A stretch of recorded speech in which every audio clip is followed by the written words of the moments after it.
Good morning, second graders. Ms. Fogelman here for your geography lesson. Remember, we are talking about maps and globes. And let me pull up my screen.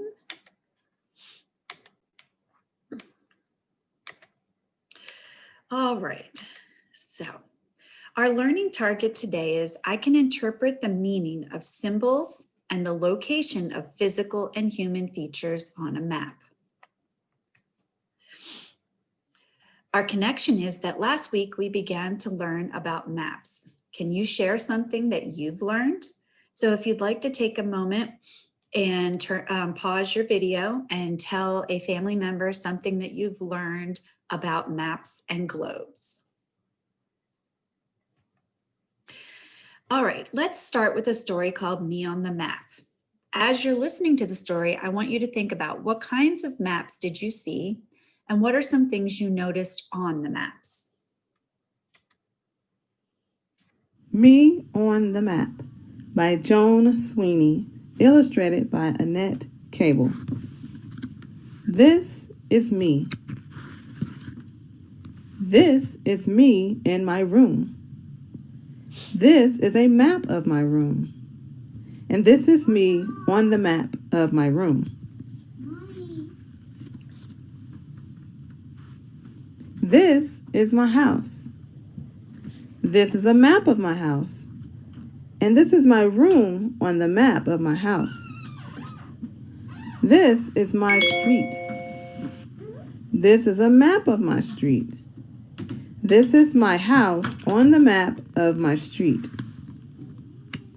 This is my town. This is a map of my town. And this is my street on the map of my town. This is my state. This is a map of my state. And this is my town on the map of my state. This is my country, the United States of America. This is a map of my country. And this is my state on the map of my country. This is my world. It is called Earth. It looks like a giant ball. If you could unroll the world and make it flat, it would look something like this map of the world. This is my country on the map of the world. So, here's how I find my special place on the map of the world. First, I look at the map of the world and find my country. Then I look at the map of my country and find my state. Then I look at the map of my state and find my town. Then I look at the map of my town and find my street. And on my street, I find my house. And in my house, I find my room. And in my room, I find me. Just think. In rooms, in houses, on streets, in towns, in countries all over the world, everybody has their own special place on the map. Just like me. Just like me on the map. The end. Okay, so just like the girl in the story, you all have your place on the map, okay? So let's talk about what kinds of maps did you see in the story? Well, we saw the United States on the map. We saw a map of her town that had the streets of her town. And then she also had a map of her street, okay? She also had a map of her whole house, where the rooms were in her house. She also had a map of just her room, like you made last week. We also saw a world map, which had all the countries in our on Earth.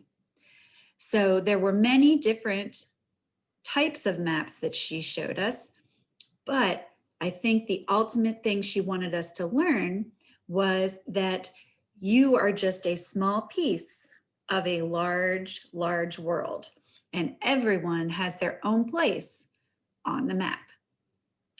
All right, so today I would like you to draw a map of your house. So not just a picture of your house. I'd like to see a map where you show where the living room is, where the kitchen is, where your bedroom is, where the bathroom is, okay? So make sure that you're doing it just as your house has it, so that if someone looks at it, they can tell exactly what the inside of your house looks like. And once you do that, take a picture of it and put it into Shobi. Remember, when you're putting something in Shobi, you go into the writer's notebook that you have. You go to the add button, which looks like the plus sign. You go down to camera, take a picture of it.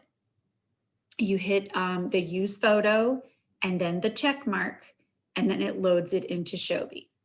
Okay? If you have any struggles doing that, make sure you dojo me.